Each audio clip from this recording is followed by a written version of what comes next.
Muito bem, todos me ouvem? Dá para ouvir bem aí atrás? Sim. A pessoa faz assim, né? Tipo... Você consegue ouvir bem mesmo? Tranquilo? Bom, o Guilherme já deu ok para a gente começar, então vamos começar a nossa palestra de hoje. Hoje o tema é administração do estresse. Eu dei o nome dessa palestra de como usar o estresse a seu favor. E, bom, meu nome é Nilson, obrigado pela presença de estar aqui com vocês. Eu me formei em engenharia no ano de 1993. Então, onde você estava em 1993? Talvez você fosse ainda projeto, né, dos seus pais. Alguém estava vivo em 93? Opa, que idade você tem? 26. 26 também hoje? Você nasceram em que ano? 26, 1990, 93 nasceram, né? Então, quando vocês estavam nascendo, eu estava me formando em engenharia. Me formei em engenharia na Federal de Santa Catarina. E, bom, acabou que eu nunca fui engenheiro, efetivamente. Me formei em engenharia, mas nunca fui engenheiro. Não quero desestimular você, né, na sua profissão, mas foi uma escolha minha. No segundo ano de faculdade, eu descobri que eu não queria exercer efetivamente engenharia, eu queria ter a minha própria empresa, eu queria ser um empresário. Mas acabei cursando, né, terminando o curso. E fiz isso porque eu percebi que para ser empresário, primeiro você não precisa ter a sua própria empresa, né? Para ser empresário, apague o que eu falei. Para ser empresário, você não precisa... Me desconcentrei aqui com o nosso amigo que quebrou a porta.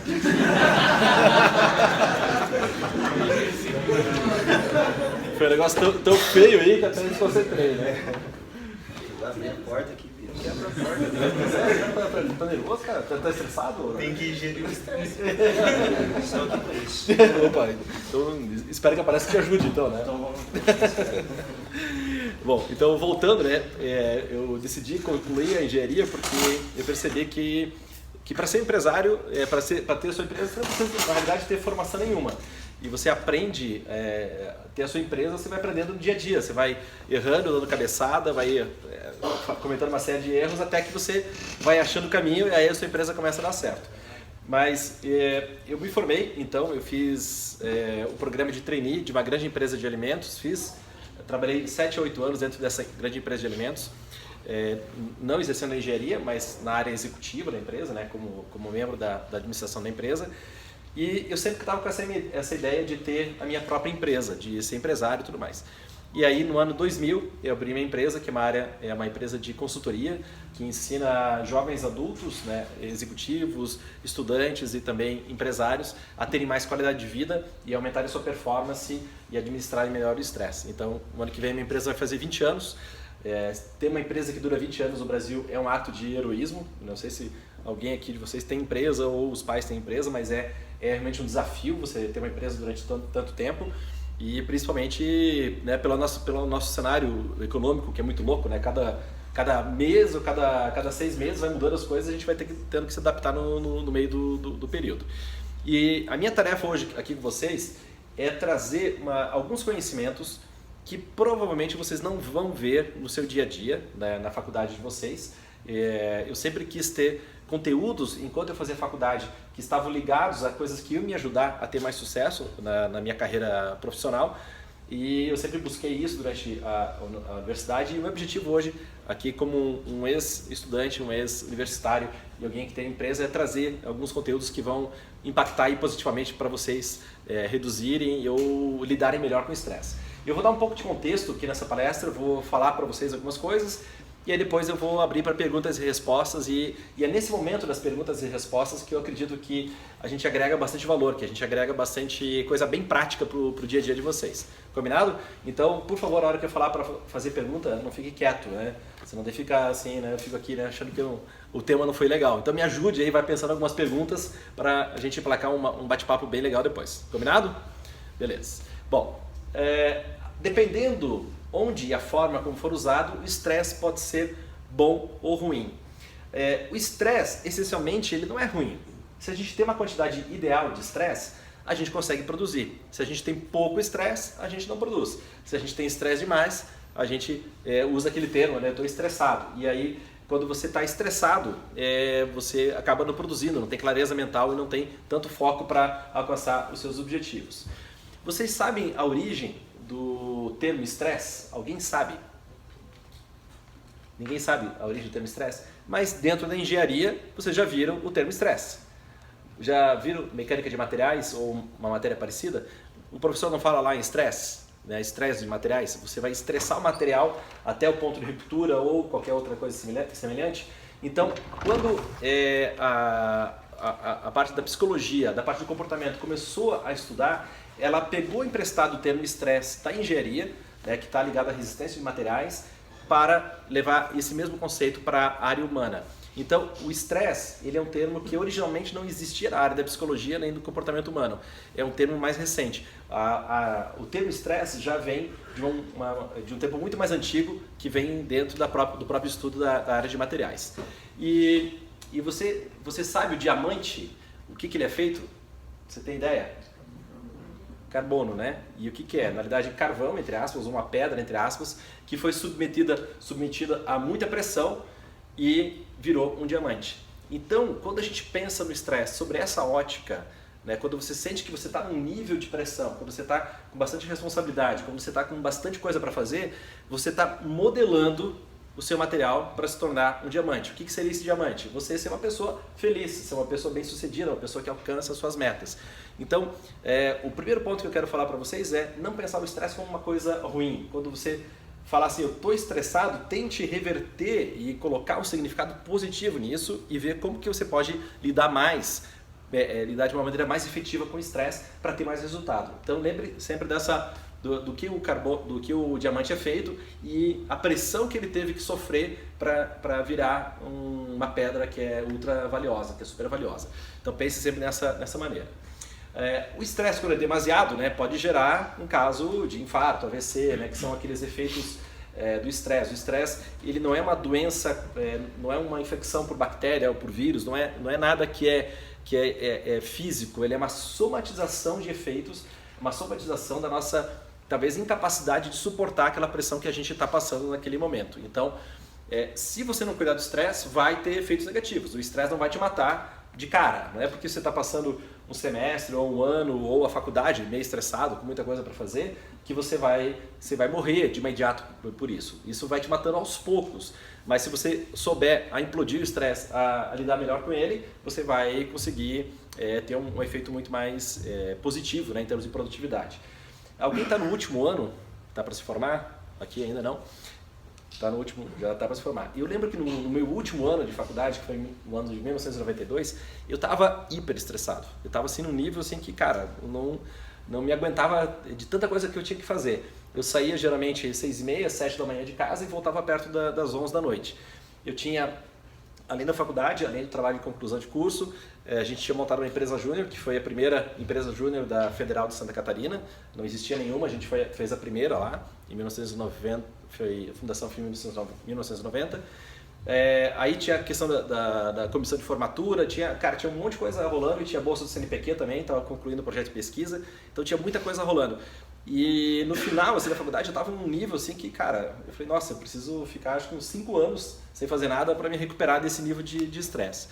E foi nessa época que eu comecei a procurar maneiras de lidar melhor com isso. Além de praticar esporte, que eu já fazia, além de ter cuidados, né, com a alimentação, que eu já fazia, eu procurei buscar maneiras para trabalhar melhor com esse estresse e com aquela carga toda que eu tinha ali aos meus 22, 23 anos, quando eu estava me formando. Isso que eu quero compartilhar com vocês. Um ponto importante, esses caras aqui, o Yabs e Dodson, eles estudaram no ano de 1908, foi a primeira vez que eles usaram o termo estresse e eles traçaram essa curva chamada essa curva de performance humana e de estresse. E ele colocou aqui três níveis de estresse. O primeiro é quando você está tranquilo, relaxado, até mesmo chateado, né? Você sabe, está sem tesão de fazer as coisas. Então isso aqui ele chama de um estresse calmo, né? Ou de pouco estresse. Ele coloca aqui um pico no qual ocorre uma performance ótima, em que você está energizado, focado e você sente que os seus esforços estão dando resultados. Então esse aqui é o nível ideal de estresse. E aí tem uma coisa que é chamada de estresse, que é o estresse excessivo. Quando a gente fala que está estressado, na realidade a gente está nesse ponto aqui de estresse, que é onde ocorre a fadiga, a exaustão, começam a aparecer alguns sintomas, né? Às vezes insônia, má digestão, cada um somatiza de uma maneira diferente, né?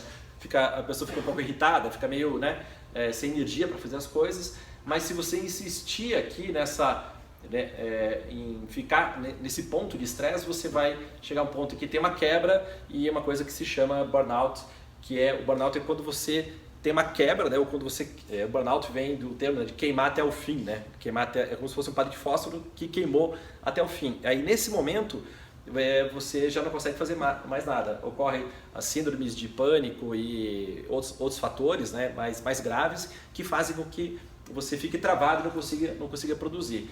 Então, o que nós queremos é que você esteja dentro dessa curva, dentro dessa faixa aqui de estresse ideal. Não é pouco estresse e não é estresse em demasia. Se você tiver estresse em demasia, vai acontecer esses fenômenos negativos. Se tiver pouco estresse, você não é produtivo. Então, tem uma faixa ideal de estresse e isso, como que você vai descobrir? Você vai descobrir com a sua experiência. Você vai se submetendo às coisas, vai assumindo mais responsabilidade, menos responsabilidade, mais desafio, menos desafio, e aí você vai descobrindo isso, e isso vai gerando essa entrada nesse nível aqui de estresse ideal. Faz sentido esse conceito para você? Alguém já conhecia essa curva aqui, do Yertz e Dodson? Então, cara, pense sempre nela. Quando você está... você tem que identificar se você está aqui com pouco desafio ou você está com desafio demais. Aí você tem que dosar. Se você está com pouco desafio, se coloque desafio um pouco mais, se coloque na chamada zona de desconforto, que daí você vai produzir mais, mas também não pode ser desconforto demais, porque senão você vai travar. Então tem esses pontos que são os cuidados que você tem que ter. E eu vou compartilhar agora algumas ideias para você usar melhor o estresse a seu favor. A primeira delas é reconhecer a preocupação pelo que ela é realmente. Muitas vezes a gente fica muito preocupado, a gente fica estressado sem ter necessidade. Sabe, quando você se irrita ou fica chateado ou fica triste ou qualquer situação por algo que de repente não vale tanto a pena? Sabe, uma coisa que é muito simples, mas aquilo te deixa muito chateado ou muito irritado, você precisa entender o estresse nesse ponto. Se você ficar chateado com tudo, ou irritado com tudo, ou estressado com tudo, cara, né, sabe que aquela pessoa que é muito tensa, se você tem uma tensão demais, isso não funciona, isso é negativo, isso vai acabar te atrapalhando e vai atrapalhar também ali o convívio com as outras pessoas. Alguém toca violão e guitarra, ou instrumento de corda, violino, alguma coisa assim? Tem uma galera que toca. Existe uma tensão ideal, quando você vai tocar um instrumento de corda, uma tensão ideal das cordas. Se você deixar aquela corda frouxa, não vai dar as notas, você vai conseguir tocar. Se você deixar muita tensão, se você atarrachar muito, colocar muita tensão na corda, quando você tocar pode estourar aquela corda. Então existe uma tensão ideal. Se você deixa as coisas muito tensas, isso em algum momento vai estourar. Se você deixa a coisa muito frouxa, aí também não dá resultado para construir aquilo que você deseja. E a preocupação é uma criação mental daquilo que não existe. A gente fica preocupado, né? A gente fica pensando nas coisas e que não existem ainda, efetivamente. Quantos medos você teve ou você tem de coisas que ainda não aconteceram? Vou deixar como tarefa para vocês procurar um vídeo do Will Smith contando a história quando ele pulou de paraquedas. Eu não sei se alguém já viu esse vídeo. Ele conta uma história que ele estava lá com os amigos num bar, num sábado à noite e tudo mais, e todo mundo bebendo, né? E aquela coisa de quando você está bebendo, você está empolgado, amanhã vamos saltar de paraquedas, vamos, todo mundo fala, vamos, uhul, né? Todo mundo bate no braço do outro, vamos em frente. Aí a galera vai para casa, vai dormir, a ressaca passa, aí no outro dia você acorda. E aí fala, cara, eu assumi o compromisso de pular de paraquedas. Bêbado, né? Eu tava bêbado ontem, tava feliz que ia pular de paraquedas, agora eu tô preocupado que eu vou pular de paraquedas. E aí ele vai contando a história, né, dele sair de casa. Puta, beleza, eu dei minha palavra, então eu vou cumprir a minha palavra. E aí ele foi indo, daí ele vai contando que ele vestiu as coisas, pegou as explicações, subiu no avião, até que chega naquele momento prévio, né, que você entra no avião, tá subindo e aí tá na iminência de saltar de paraquedas. E aí ele vê, cara, que coisa horrível, por que eu fui fazer isso? Eu não devia nem estar aqui, que bobagem que eu fui fazer. E aí tudo isso medo de algo que não tinha acontecido ainda. E aí de repente ele pula, né, um salto duplo com o instrutor, e ele fala que foi a sensação mais incrível que ele teve na vida dele. que ele viveu um horror, ele viveu um filme de terror antes, que o momento que ele saltou, que ele vivenciou, depois que passou, ele viu que, cara, que coisa maravilhosa. E muitas coisas na nossa vida, elas são dessa maneira. A gente vivencia um terror, um filme horrível que se passa aqui na nossa cabeça e que depois, na hora que a gente vai vivenciar, não era tão horrível ou aquela coisa era muito, muito boa no momento que passa. Então, a preocupação é isso, né? É uma criação mental daquilo que ainda não existe. A gente fica preocupado com algo que não existe ainda. E você deve ter exemplos na sua vida, quando você tinha uma preocupação, tinha um medo, e você vai lá, encara, vê que a coisa não é tão difícil, vai lá e realiza e acaba alcançando aquele objetivo. Faz sentido isso? Não é interessante? Então, se preocupe menos, não é para deixar de ser responsável, não é para ser irresponsável, mas é se preocupar menos com as coisas que ainda não existem, beleza? Se não fosse importante, você não ficaria preocupado, então a gente fica preocupado com as coisas que são importantes, mas a gente não deve travar, não deve se estressar com algo que é importante. É importante, vai lá, se prepara, faz o que precisa fazer, encara, vai em frente, aí procure vencer aquele objetivo, mas não fique também estressado demais com aquele ponto. E isso vai gerando tensão muscular, vai gerando aceleração cardíaca, né? Quando a gente fica tenso, fica preocupado. Às vezes tem pessoas que somatizam aqui nos ombros, tem dor do pescoço. Quando você sente que você está com os ombros aqui meio doloridos, isso é sinal que você já está estressado, você já está num nível de estresse, então você tem que cuidar, tem que dar uma descontraída, tem que soltar um pouco, afrouxar um pouquinho a corda para não ter nenhum tipo de problema. E o segundo ponto, então, quando você faz uma ressignificação das coisas que acontecem na sua vida, você procura então reformular a causa do estresse. O que é esse reformular a causa do estresse? Puxa, se algo é importante, se algo eu preciso fazer, então eu vou reformular, eu vou mudar a forma como eu vejo isso.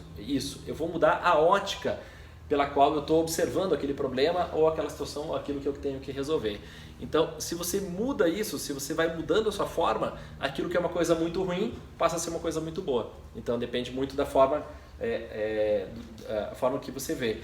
As maiores coisas da nossa vida que a gente fica preocupado ou estressado é mais uma forma de visão, é mais uma questão de percepção do que propriamente uma coisa de realidade. É mais como a gente percebe do que realmente é. As coisas simplesmente são. As coisas muitas vezes não são nem boas nem ruins.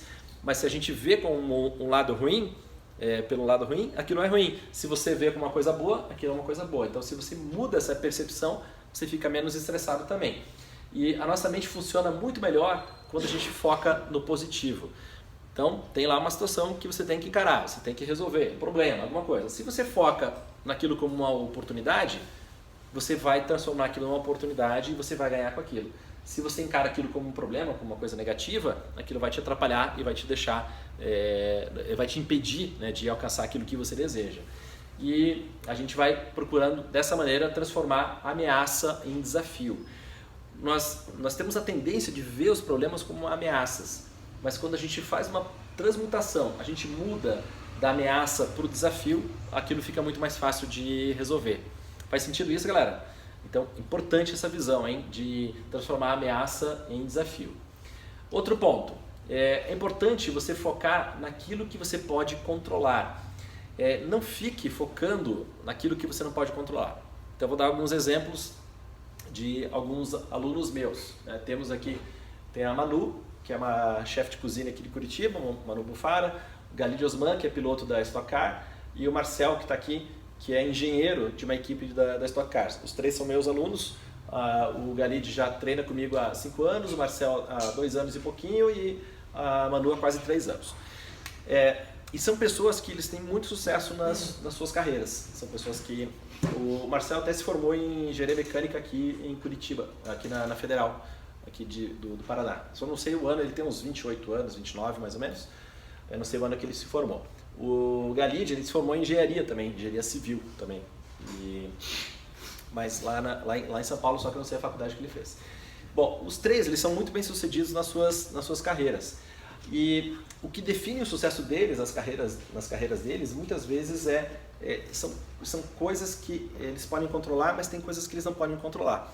Então, por exemplo, a Manu, ela tem como chefe de cozinha, ela tem controle sobre os alimentos que ela compra, sobre os processos de produção daquilo que ela faz, né? De como ela estuda, de como ela implementa, de como ela serve os clientes dela. Mas tem muita coisa que ela não pode controlar. Ela não pode controlar os efeitos externos. Então, às vezes o restaurante está mais cheio, às vezes o restaurante está mais vazio. Puxa, choveu, esfriou. A tendência é que o restaurante fique mais vazio.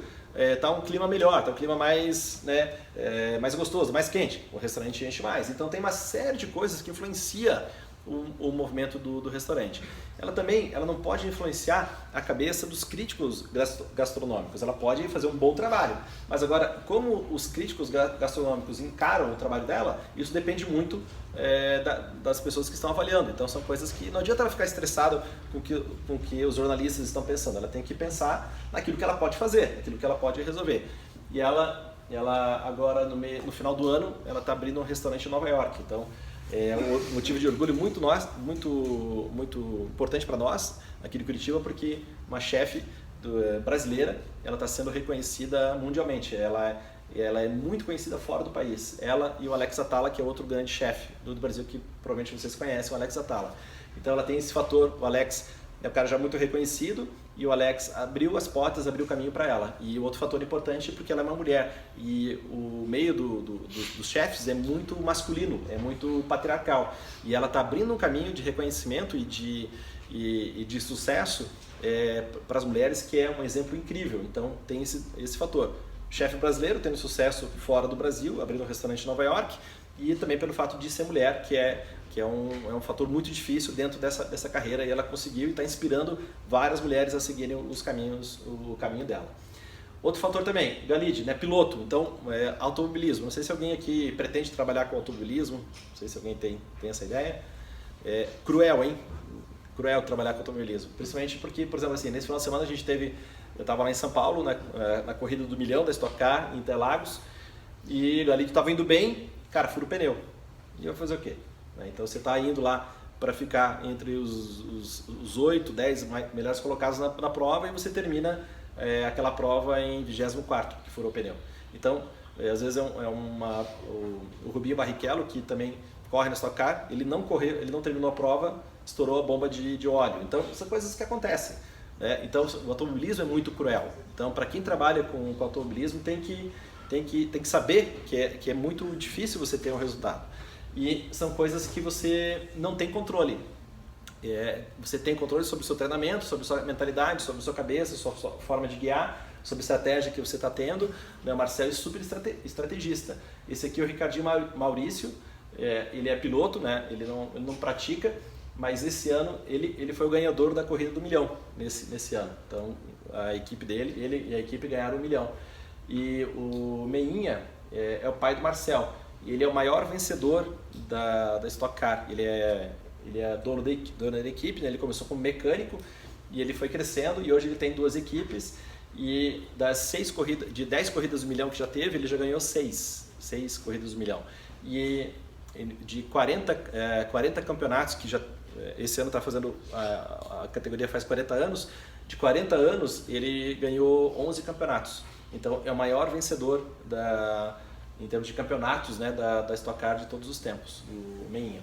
Então, eu estou dando esses exemplos porque quando a gente vê uma pessoa que tem sucesso, a gente acha que é muito fácil, né? A pessoa chegou lá, tudo deu certo. Cara, tem muita coisa que dá errado, né, até dar certo.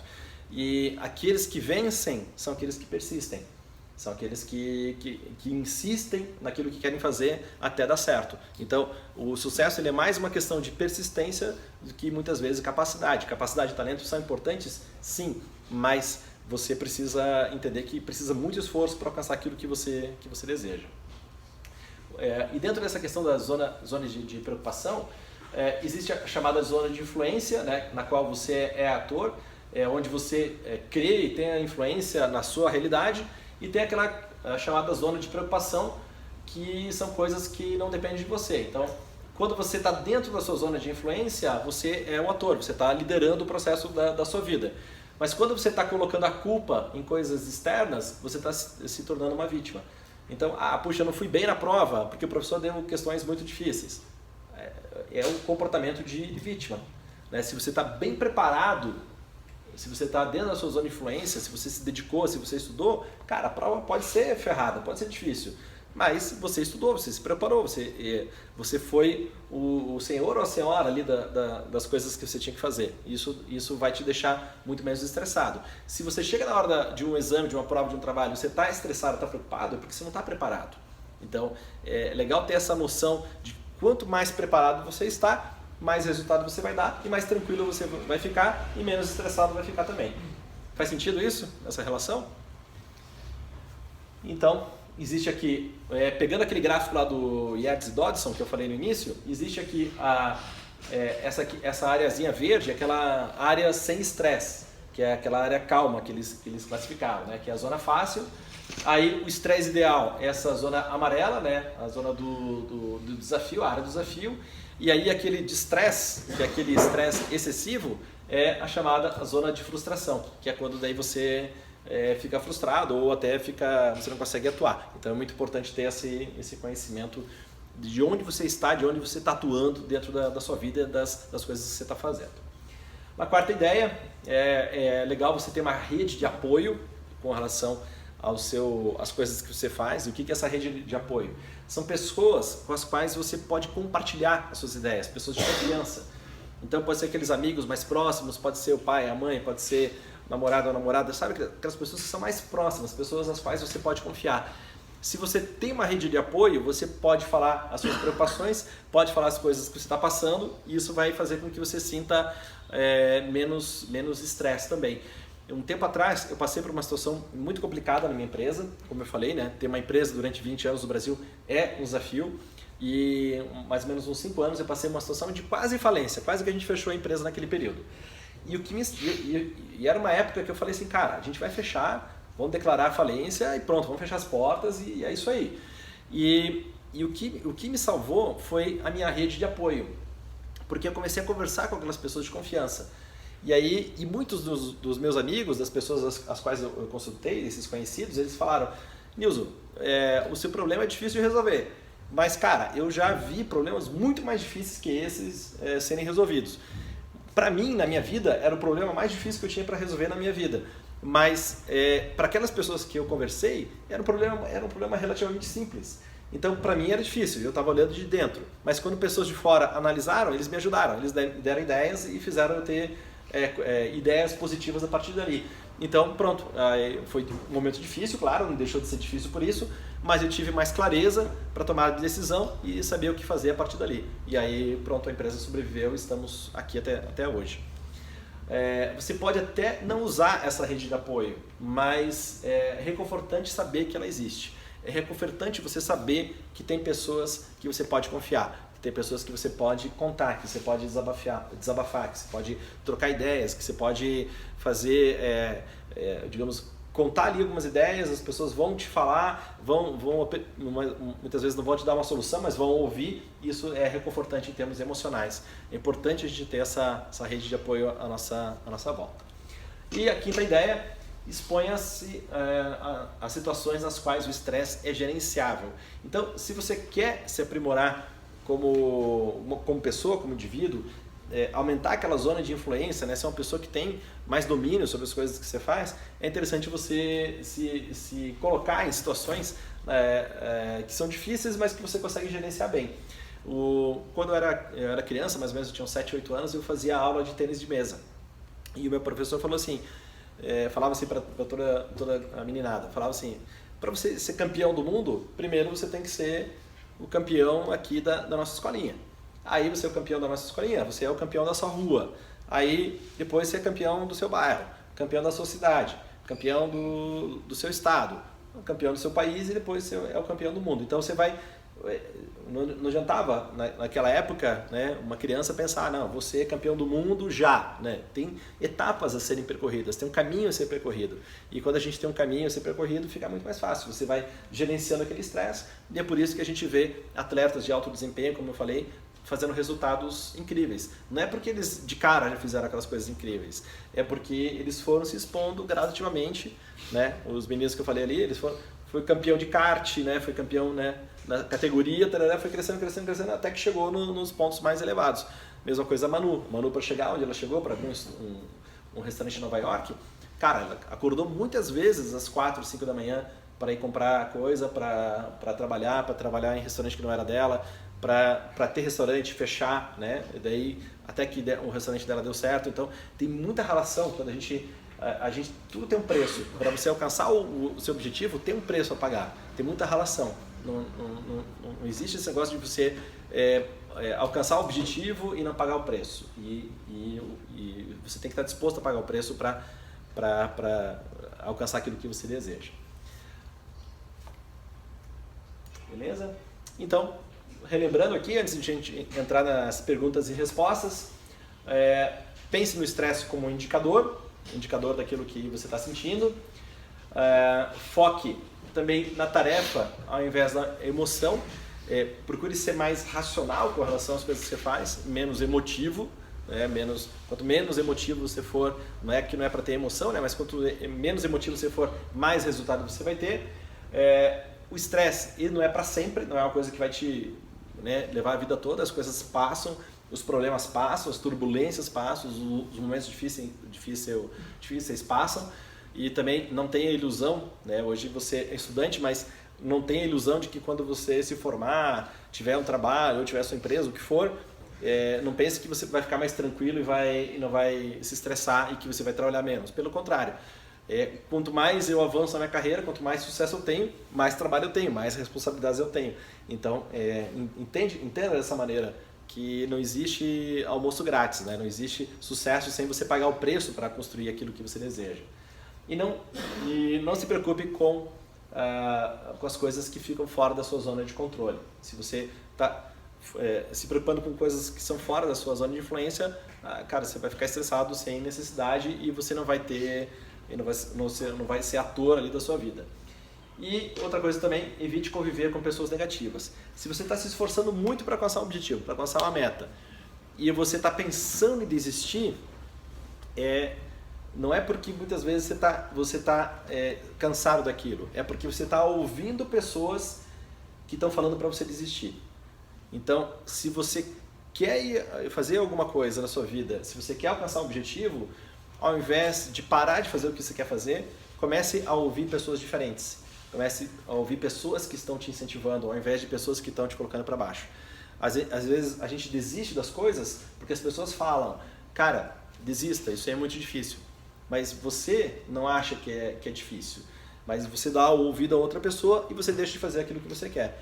Nesse problema que eu passei na minha empresa há 5 anos, teve pessoas que falaram assim, Nilson, cara, fecha as portas e pede falência, né? Faça isso. Pessoas me falaram isso, mas eu não quis ouvir essas pessoas. Se eu desse ouvir essas pessoas, eu teria feito isso.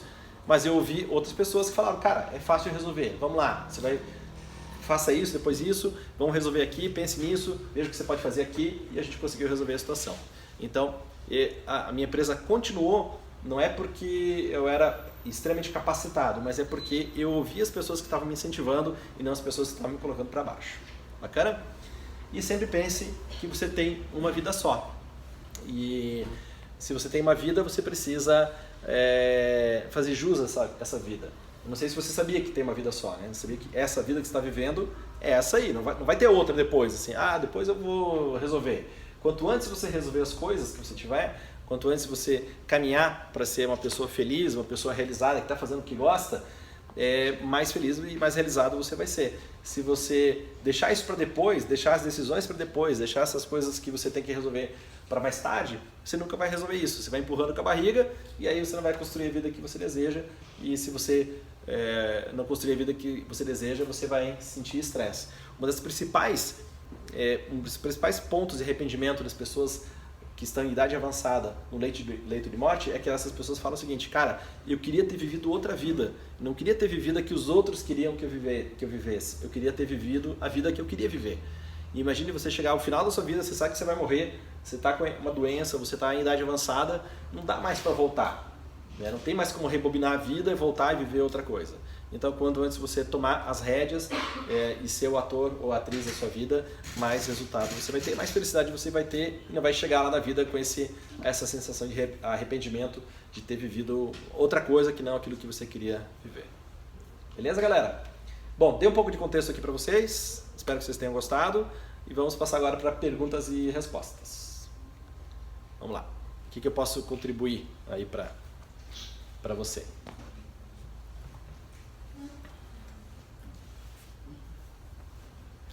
A gente só tem até 3h30, então dá para esperar mais tempo.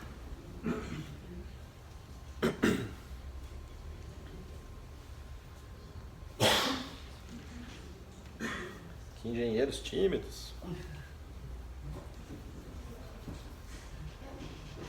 Fale o nome.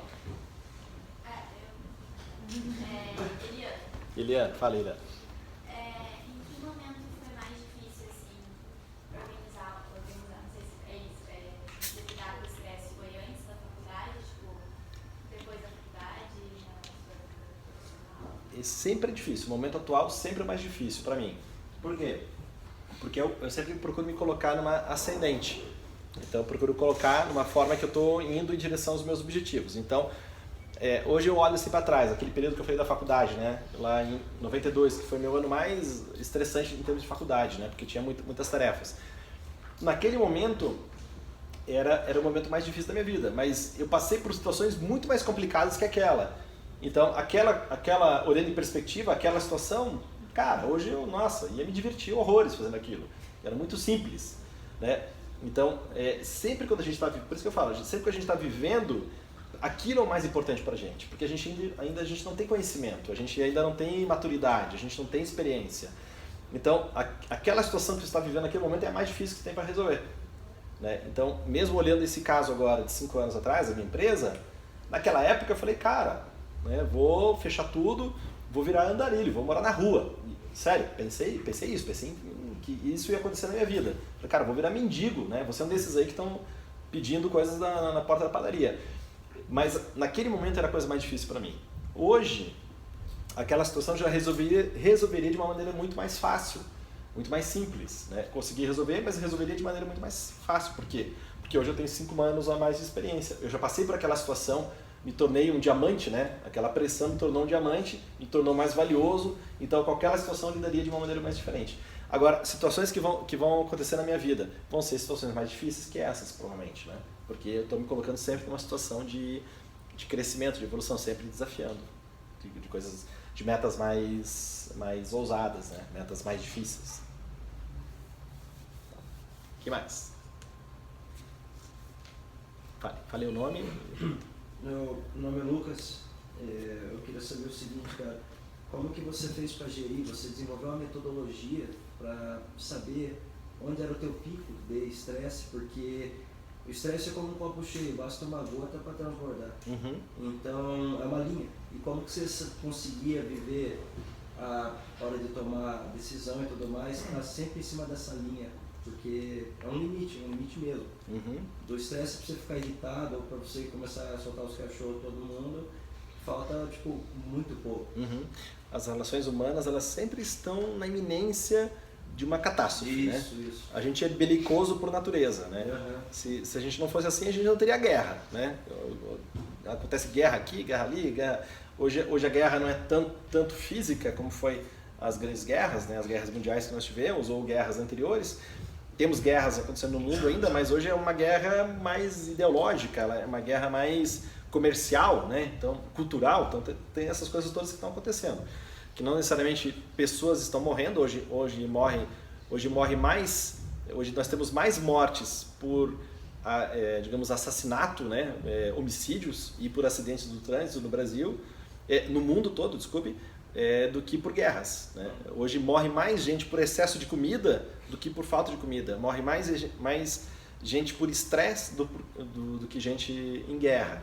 Então, não necessariamente a guerra, aquela guerra, né, belicosa que eu estou falando, né, mas toda essa questão comportamental que nós temos. Então, os relacionamentos, eles sempre são essa linha tênue. Às vezes passou da linha, né, digamos, eu convivo com você há 5 anos, mas, cara, naquele dia você não estava bem, eu te provoquei por qualquer motivo, né, pisei ali no seu calo, bum, não sei o quê, você já briga comigo. Qual que é o ponto principal para mim? Quanto menos a gente ficar ofendido com as coisas, menos estresse a gente vai ter e menos briga a gente vai ter. O ideal é que a gente tenha 0 brigas durante pega-se o ano que você tenha zero brigas, zero desentendimentos. Não é que você concorde com tudo, não é que você aceite tudo, não é isso. Mas quando a gente tem pontos de vista discordantes, a gente não precisa entrar em conflito, a gente pode entrar em acordos. Então, substituir o conflito pelo acordo. Isso vai reduzindo o estresse. E se a gente tem autoestima, se a gente tem autoconfiança, a gente não briga com as pessoas, né? Porque se você pisa aqui no meu calo e eu tenho uma autoestima que é baixa, eu vou ficar ofendido, né? Você fala alguma coisa que eu não gosto, eu vou ficar ofendido. Mas se a minha autoestima tá boa, tá confiante, eu não vou ficar ofendido. Vou levar aquilo de maneira... Vou brincar com você. Ah, cara, não sei o quê, tá uma brincada, né? Então, quanto mais confiança a gente tem na gente mesmo, quanto mais autoestima a gente tem, menos estresse a gente vai ter, menos conflito a gente vai ter e, por consequência, uma vida mais feliz a gente vai ter. Eu sugiro que vocês leiam um livro chamado O Jeito Harvard de Ser Feliz, que é um estudo sobre felicidade. É o estudo mais longo já feito sobre felicidade. Eles estudaram durante 75 anos. Então imagina só, o pesquisador que começou essa pesquisa, ele morreu no meio, as pessoas que começaram a ser pesquisadas lá 75 anos atrás foram morrendo, outras pessoas foram entrando na pesquisa, né, e tudo mais. E eles durante 75 anos estudaram o comportamento de pessoas e viram classe social, classe cultural, saúde, como que era a vida dessas pessoas. A cada 2 anos eles faziam entrevistas e iam vendo como é que era a vida dessas pessoas. E o ponto principal que eles perceberam que fazia com que as pessoas tivessem vidas felizes não era dinheiro, não era saúde, não era nada que a gente pensa que traz felicidade. A conclusão era você tem uma vida feliz, você tem uma sensação de vida feliz se você tem boas relações com as pessoas. Se você se relaciona bem com as pessoas, a sua sensação de felicidade é muito alta. Mesmo que você não tenha tanto dinheiro, mesmo que você não tenha tantos privilégios na sua vida, né, ou tantas facilidades, ou tanta cultura, ou tanto estudo, mas se você se relaciona bem com as pessoas, a tendência é que você tenha uma sensação de felicidade, uma sensação de realização que é muito mais positiva. Então, esse é o livro que eu recomendo que vocês leiam, porque são coisas que você não vão ver na faculdade.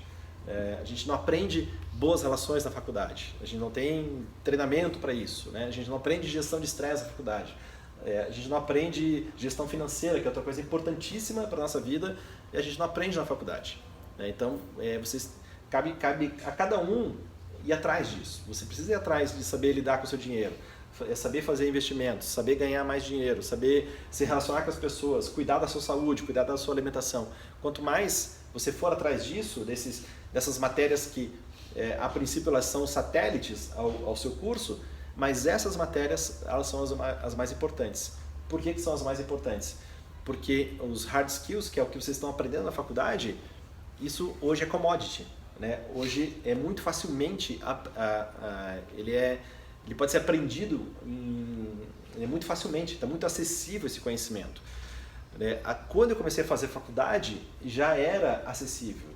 Então imagine, isso já temos aí muitos anos depois, né? Mais de 25 anos depois. Hoje é muito mais acessível, né? Porque a quantidade de profissionais está muito mais disponível no mercado. E então, se você aprender essas outras matérias que não são tão óbvias, você vai ter muito mais sucesso na sua vida. Porque os hard skills são commodities, mas os soft skills, que é essa habilidade de relacionamento, a habilidade de se relacionar com as pessoas, isso é o grande diferencial e a maioria das pessoas não aprende isso. Então, quando você aprende, por exemplo, essa matéria aqui, você está gerando diferencial para a sua vida, para a sua carreira, para ter mais sucesso e ter uma vida mais feliz. Ok? Outra pergunta? Fale o nome. Bruno. Fala, Bruno. Quando você sabe que você consegue resolver outro problema, ou quando você percebe que você precisa de alguém para te ajudar, ou um ansiolítico, alguma coisa do tipo? Tipo um aconselhamento até um medicamento, né?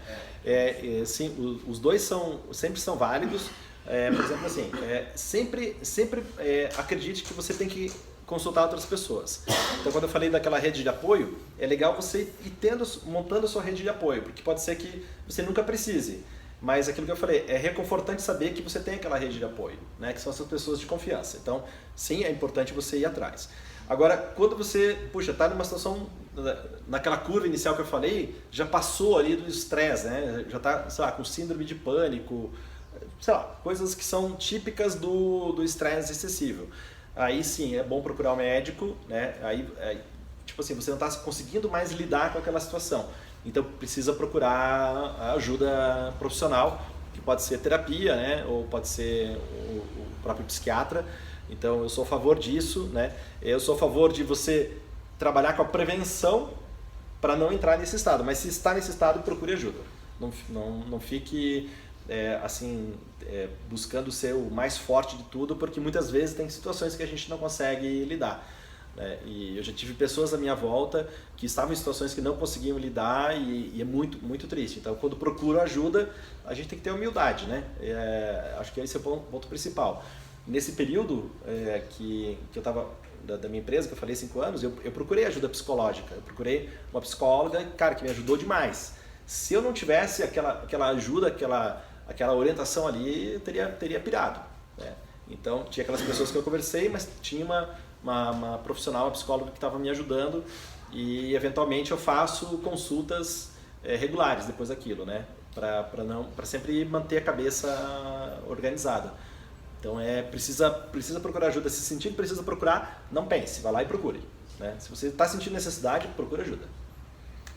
Beleza? O que mais? Fale, mano. Ronaldo. Lauro? Oi? Lauro? Ronaldo. Ronaldo, fala, Ronaldo.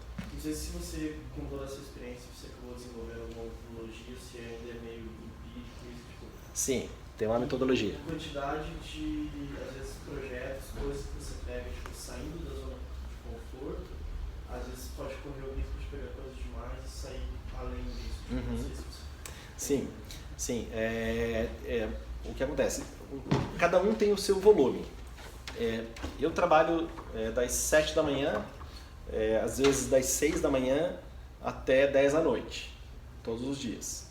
Então, esse final de semana, por exemplo, eu fui lá para a corrida Stock Car em Interlagos, então acordei 6 da manhã no sábado, aí fui fazer treinamento com os meninos, fiquei lá no autódromo, trabalhei até 3 da tarde, então foi das 6 da manhã até umas 3 da tarde mais ou menos. Domingo também, acordei cedão e mais ou menos foi até umas 3 da tarde. Então, e segunda-feira estava de volta trabalhando, né? E hoje estou aqui trabalhando, hoje minha rotina vai até às 10 da noite, amanhã eu vou acordar cedo também, e assim vai, né? Minha vida sempre tá bem cheia. Por isso que eu falei que muitas vezes ilusão, né? A gente acha que vai crescer e vai trabalhar menos, então é uma ilusão. Mas isso é a minha realidade. Então pode ser que a sua realidade não seja essa, seja uma carga menor, pode ser que seja maior. Tem gente e tem um amigo que ele dorme 4 horas por dia. E ele fala, eu não recomendo fazer isso, mas eu me acostumei. Né? Ele tem 2 filhas, tem a empresa dele e ele dorme 4 horas por dia. Lembra que isso não é recomendável, né? O recomendável é 7, 8 horas por dia, pelo menos, que é o que é saudável. Tem pessoas que se adaptam bem com 4 ou 5. Eu não recomendo. O meu tempo de sono é entre 7 e 8 horas todo dia para eu ficar produtivo. Então, não existe uma receita genérica, tem aquela que você vai descobrir para você. E como você vai saber isso? É empírico, não tem uma regra, né? Tem aquilo que você está sentindo, aquilo que você pode fazer, aquilo que você não pode fazer. E eu, durante a minha jornada, nesses 20 anos, eu tive muitos projetos, assim, e muitos projetos grandes, e hoje eu dei uma simplificada. Eu estou focando mais, ao invés de ter vários projetos em que eu não ando com tanta profundidade, eu estou tendo 2 projetos que são mais importantes, que eu consigo gerar mais profundidade. Né? Então, ao invés de ter 8, estou com 2 e com mais penetração. Né? Então, essa é a forma que eu estou atuando hoje. E para mim fez diferença em termos de redução de responsabilidades assim, mais superficiais para responsabilidades mais profundas. Beleza? O que mais, galera? Fale o nome. Isabela. Mas eu não entendi muito bem o que você explicou, mas do que se trata a sua empresa? Minha empresa ela trata de gerar clareza na cabeça das pessoas. Então, o que é isso? Eu faço uma consultoria, então pego, digamos, a sua situação. Aí a gente vai analisar, puxa, você tem que trabalhar alimentação, você tem que trabalhar exercício físico, você tem que trabalhar gestão das emoções, tem que trabalhar concentração, você tem que trabalhar técnicas de soft skills. Então, cada caso é um caso. A gente pega o indivíduo e procura fazer esse indivíduo performar num estado de mais resultado. Então ela pega, a gente faz aquela análise daquela curva ali, né? Onde você está com pouco estresse ideal ou demais, e a gente vai adequando com técnicas e conceitos para você gerar mais resultado.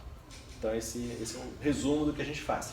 Então tanto que eu falo que eu sou um engenheiro do comportamento, né? Eu fiz engenharia, mas eu fiz uma especialização, né, empírica na área de comportamento, então eu ajudo pessoas a terem um comportamento que está mais adequado para realizar os objetivos. Beleza?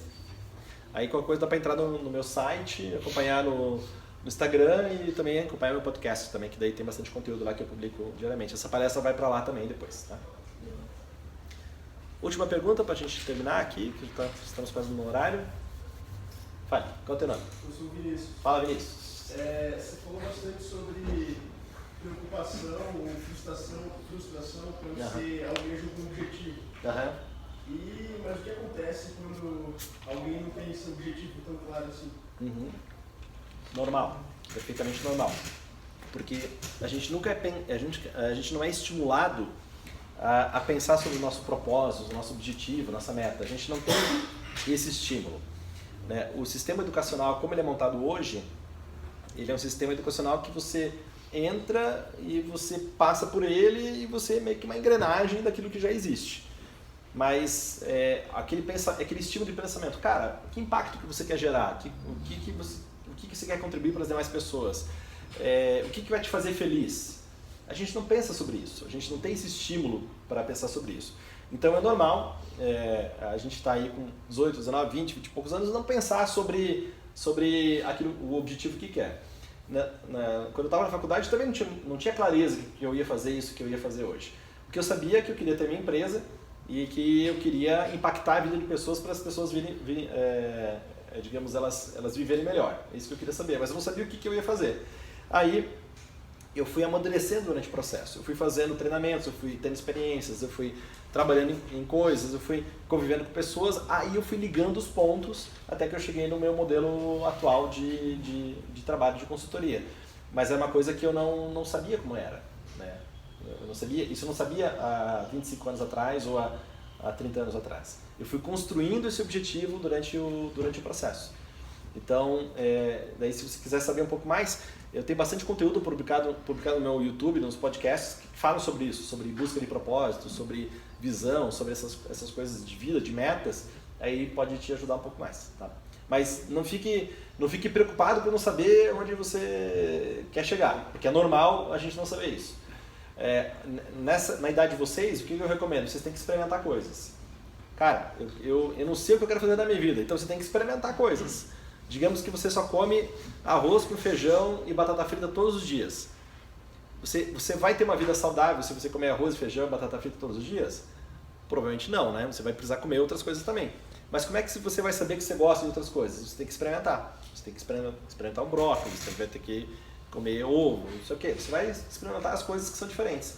Aí você vai descobrindo as coisas que você gosta e vai agregando na sua alimentação. Então a mesma coisa com relação ao seu trabalho. Você precisa experimentar. Tem que fazer coisas que... E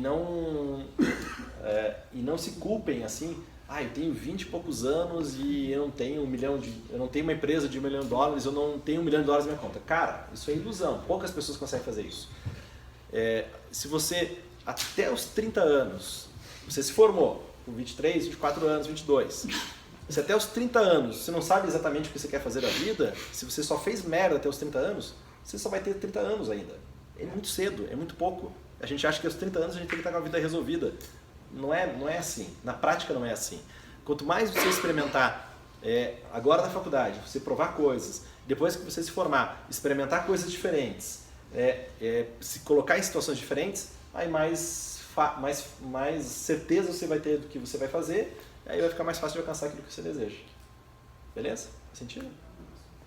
Beleza, galera. Obrigado pela presença de vocês. Espero que tenham gostado.